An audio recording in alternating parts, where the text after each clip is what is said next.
I'm Aislinn Green, Associate Director of Podcasts here at Afar, and this is Unpacked, the podcast that tackles one tricky topic in travel every week. Today, we're exploring the surprisingly intentional world of hotel music. Our guide is Rachel Parsons, a multimedia journalist and host of the solo travel series The Peregrine Dame. Rachel, who splits her time between London and LA, was sitting in a hotel lounge when she overheard someone actively monitoring the music in the room. Suddenly, she was paying attention to it in a way she never had before, and she wanted to know what exactly is happening behind the scenes. To answer her questions, she spoke with everyone from the CEO of a company that curates music for hotels to a music psychologist who shares why music is so effective in creating memories and moods. Let's listen in.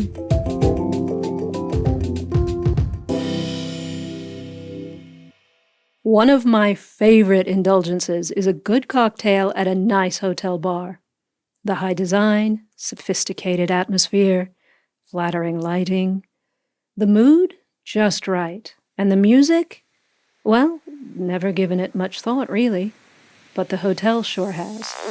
The second you step foot in a hotel, specifically a hotel, every aspect of that experience has been thought about. Music makes people feel good, feel bad, feel exhilarated, feel depressed. We're thinking as soon as a guest crosses over the threshold of that door, how do we want to make them feel? Sometimes you feel that this song is a good song, but it's playing at the wrong time. But play the song at the right time, and it underpins my entire sensory experience. Maybe I'll stay for another, but I won't necessarily know why. Music in hotel spaces goes back a long way. Musicians have played in lounges, lobbies, bars, and restaurants for centuries. In the 20th century, technology changed how, when, and what kind of music filled the room. In high-end hotels around the world today, that music is painstakingly curated. And in a post-pandemic world, when people are looking to buy experiences rather than things, hotel music is money, according to Ambi CEO Gideon Chain. It depends how you value it, but it could be $20+ billion industry if you look at the amount of properties that exist globally. Ambi is a UK-based technology company. It curates and supplies massive, customized libraries of music to hotels. Through its app, managers can choose, reject, or change soundtracks instantly. Ambi serves about 600 hotel brands in Britain, the US, Europe, and Asia. The company builds and constantly refreshes tailored playlists for each. And if that sounds like a lot of playlists, you ain't heard nothing yet. One of Ambi's clients is the Andaz Liverpool Street in London. It's lodged next to one of the most hectic train stations in one of the most frenetic corners of the financial district. The hotel was built in 1884. Its exterior is all grand Victorian architecture, but inside it's elegantly funky, a calm escape from the chaos outside. We have the lobby, and the gallery has the same sound profile. Kerem Suner is the food and beverage director. Then we have Miyako, our Japanese restaurant. We have Lady A. We have Rakes and the Parlor. We have Eastway and 1901 Wine Bar. The Andaz also has a gym and spa, each with its own music design or sound profile. In the old days, we would have music, but it wasn't controlled. Music was played by compact discs. We hooked a laptop or we played a compilation CD, and the CD would stop and the music would stop, and then maybe for a while we wouldn't have music. What we want now is we want to combine everything, all the elements of a restaurant, decoration, food, and the music, and give a full experience to clients, a full, comfortable experience. We want them to leave happy. We want them to smile. Frankly, I've never considered whether a hotel soundtrack left me smiling, or if I even noticed it. But it's become such an important factor in bar and restaurant design that it's no longer an afterthought for the Andaz. When we have a space, we have an empty space and we have meetings with architects, we have meetings with kitchen bar designers, we have meetings with light designer. We're now also hiring a music engineer. a music consultant. And it is literally just like you put a candle on the table or you dim the lights. Music is also taking a role as such. So when I stop in the Andaz's pub, Lady Abercorn's, I might drink with David Bowie. They got a message from the action man. I'm happy, hope you're happy too. Ray Charles. Hey, mama, don't you treat me wrong. Come and love you, daddy, all night long, all right now. Or Leon Bridges. In my darkness, I remember Mama's words reoccur to me. Surrender to the good Lord, and to wipe your slate clean. All good company. If I decide on a refined afternoon tea or glass of red in the 1901 wine lounge, though, the music shifts to something more seductive. In the Andaz alone, there may be 70 songs in a playlist. Multiply that by 6 or 7 playlists per venue that change dynamically depending on the time of day and the crowd, times 9 unique venues. That's more than 4,000 music tracks for one hotel, all curated to reinforce each space's unique character. Market research has shown that customers are 96% more likely to recall brands whose music is tailored to their identities. That's significant. Gideon Chain from Ambi again. And we've done some testing as well and seen some amazing results in terms of increasing customer spend. So like people who, they'd stay for dinner, but then they'd leave and go somewhere else for a drink. If you actually morph the space from a restaurant into a bar at the right time of the night, using music and also lighting as well, those people could stay and they can have that experience there. And so they're going to be buying drinks from you instead of from somewhere else. Oh, we're all so manipulated. I don't mean that in a pejorative way, but we know hotels particularly these are businesses. They have business models, and this is part of their business model. But you just don't understand how multi-layered all of this is as far as influencing customer behavior. Absolutely. Without a doubt, there is a lot going on behind the scenes, a lot of different technologies and providers and things happening, gearing you towards certain things. So, good for a hotel's bottom line. But why is a nice coffee or cocktail in a swanky setting not enough to keep butts in the seats? What I want to know goes beyond market research. Why is music that big a deal? There are lots of different theories, and there's lots of different people doing research on this. There's a really popular theory which suggests that music has effects on us in 7 different ways. This is Alex Lamont.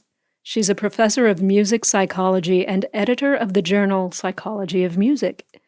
And those 7 effects can be broadly grouped into 3 categories. So in a sense, what we've got there is a sort of things that we're primed to do, things that we learn through experience as a culture, and things that we learn through our own individual experience. And all of that is going into why music makes people feel good, feel bad, feel exhilarated, feel depressed, and why it's so powerful, because it's working on so many different levels. The first level is the physiological one. It works on our brain stem.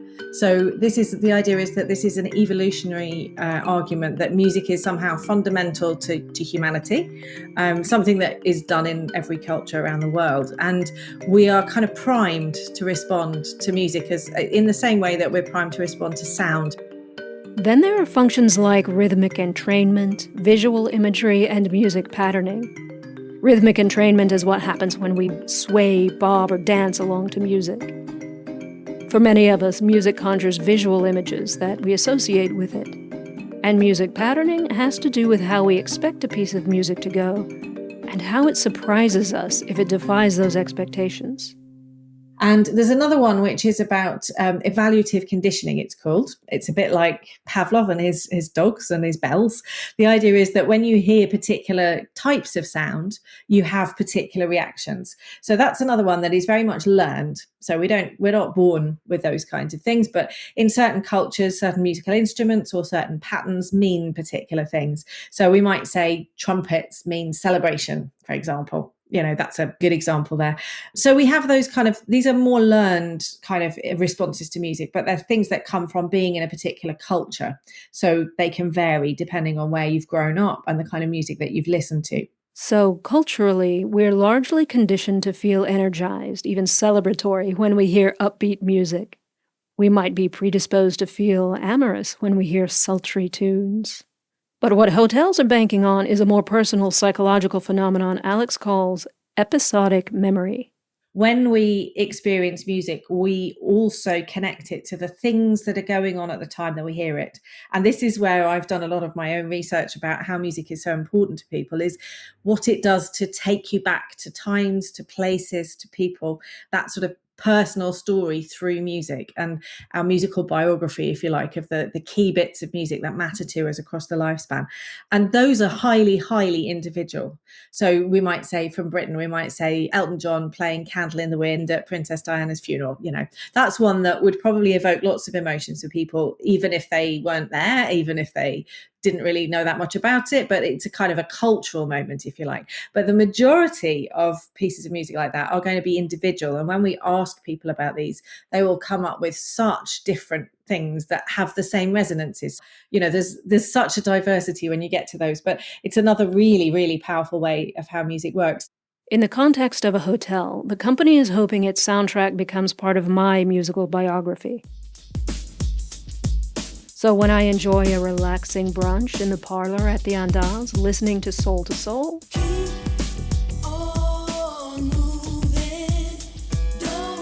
later when I hear the song elsewhere, I remember the parlor. The connection my mind makes between the music, where I am, and what I'm doing is also enmeshed in one last psychological effect. The one Kerem Sooner might have in mind when he says he wants guests to leave happy and smiling. It's called emotional contagion, and it's a phenomenon Alex Lamont says is quite curious. The idea here is that we are picking up on the emotions of the music. We might also be picking up on the emotions of the people that are around us when we're experiencing music. So if we're all in a crowd and we're having a brilliant time, you start to have more of a brilliant time if other people are also doing that. So that's less perhaps learned and more to do with the connections that we have through music. So the fact that music brings us together and reminds us of experiences and so on. It's psychological alchemy.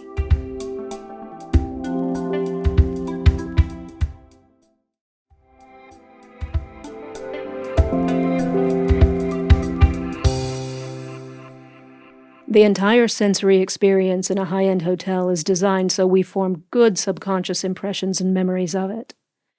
When those memories are reinforced by shared emotional connections with others, it's magic. But as Gideon Shane knows, that knife cuts both ways. The right song at the right time can change everything, and it's that emotive aspect of music, which, by the way, has a flip side, which is that the wrong song can completely kill the vibe. If people don't like the music, they're not going to stay. At the Andaz Liverpool Street, Ambi's technology lets Kerem go about his day. If he hears the right song at the wrong time, in Rake's Cafe, for example, he can open Ambi's app and move the song to a playlist for a different time. Ambi's curators constantly update playlists based on his feedback. As attuned as Kerem Sooner is to music in his bars and restaurants, though, across town in London's West End, if it's possible, another exec may be even more fastidious. We invest a tremendous amount of time in creating these visually stunning spaces. Why would we not put the same level of intention and energy and focus into the audio experience? Kristen Miller is the creative director for Nomad Hotels, whose outpost in the theater district opened in 2021. She estimates that she spends about 12 hours a week handpicking music for Nomad. The hotel uses a company similar to Ambi that takes care of licensing and feeds its playlists. But Kristen has largely built those collections on her own. Nomad London is in a registered historic building. It was the Bow Street Magistrates Court and police station for more than a century. The building was finished in 1881. The courtroom is now a ballroom. Its famous defendants include Oscar Wilde and suffragettes Emmeline and Christabel Pankhurst. It was designed to be intimidating and kind of imposing based on the fact that it was, the people showing up there were in some kind of trouble. And so it has like a very grand physicality to it, but it's also designed with a tremendous amount of elegance due to its proximity to the Royal Opera House. It's right across the street. The other thing that's super interesting about Nomad is that if you look at images of the interior design, from afar, and you consider it theoretically, you might expect the playlists and the music program to actually be more traditional and more classical in some sense. The story for us has always been about creating this idea of tension to some degree. And tension, not to make people feel uncomfortable, but to actually make people feel more comfortable. I think that we want to kind of balance that elegance with a soundtrack that might be a little bit more unexpected, and not for the sake of being defiant, but to actually bring fun and these kind of like unexpected moments of curiosity, and also to create a little bit of a juxtaposition. The opulence of the soaring atrium dining room and plush library lounge could feel snooty and stiff, but the soundtrack makes it feel familiar and accessible. Walk into the dimly lit, moody cocoon of the lobby and you could hear everything from Erykah Badu to Charles Bradley. Give an inch, take a smile. I don't know why. New Order playing at brunch time on the weekends.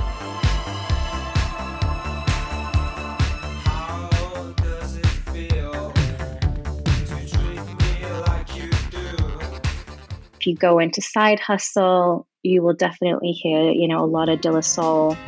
Greetings, girl, and welcome to my world of phrasing right up to that. It's the daisy age and you're about to walk top stage, so wipe your lottos on the mat. Some NWA, Tonga Conga.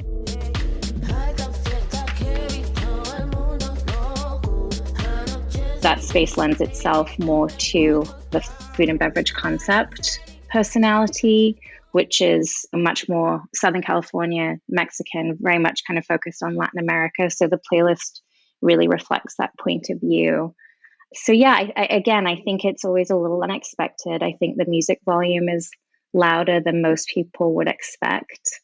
It's a big part of the sensory experience. For Kristen, that experience is defined in large part by tempo, but volume is key. I've spent a tremendous amount of time not just adjusting the music in the spaces and the volume, but actually spending time with our management team, getting them to understand why and when they should be adjusting the volume of the spaces. Sometimes we want to understimulate people, sometimes we want to overstimulate people, and the volume is critical for that, and it has to be done by human beings. It's not a black and white formula. We can't say at 9 p.m. every single day, the music has to be at this decibel. Staff have to be able to read the room and all its variables to make the music work just right for guests. After all, they are the paying audience. But you've got another whole audience there, and arguably they spend more time in that hotel than the guests do. So how does your staff like your music? Because you could really, I have worked in retail in the past in other careers, and we all know that we'd like to kill someone the 7th time you've heard a song in an hour on a loop. So, for sure. So what kind of feedback do you get from your staff? I think for the most part, they love it. I think they're amazed that we're playing NWA in Side Hustle, and that they basically get to like walk around their room as a server in Side Hustle, bopping along to the soundtrack. And I see that happening every day. We have our bartenders like literally dancing behind the bar sometimes in Common Decency. Like that is not an uncommon sight. And when they're really, have that energy to support their mood or like lift their mood, sometimes when they're super busy and stressed and it becomes a point of conversation with a guest, which happens a lot, I think it's something they feel really good about. Like the Andaz, Nomad's playlists are long, and there are so many of them for each of its 4 spaces that employees aren't in too much danger of revolt from hearing songs repeat. In the end, if music makes a person's job a little more enjoyable, It contributes to a kind of double bottom line.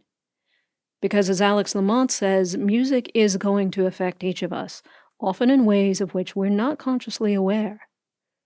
There's the obvious, perhaps cynical answer to why hotels spend so much time on music. It's part of an immersive package painstakingly designed to influence us to spend more time and money, to form associations and connections with their brand. But for everyone involved in designing those experiences, like Gideon Shane at Ambi, there's also a philosophical answer. We live in a pretty strange world at the moment. Maybe it was strange pre-COVID, but it's definitely strange post-COVID. And I think we strongly believe that music is kind of even more important now. And I know that we're biased in a way because obviously it is a service that we provide, but we truly believe that in the world that we live in now, and especially in businesses, people go out less, and when they do go out, they want to have an incredible experience. And so it's even more important that the music is incredible and the lighting is incredible. The music can have such a, not just a calming impact, but also just take you to a good place if it's done right. And I think we've never needed that more than now. And now that I've had a peek behind the curtain, I have a deeper appreciation of the subtle ways my favorite hotels are trying to sway me. But it's okay. I think I'll stay for another drink.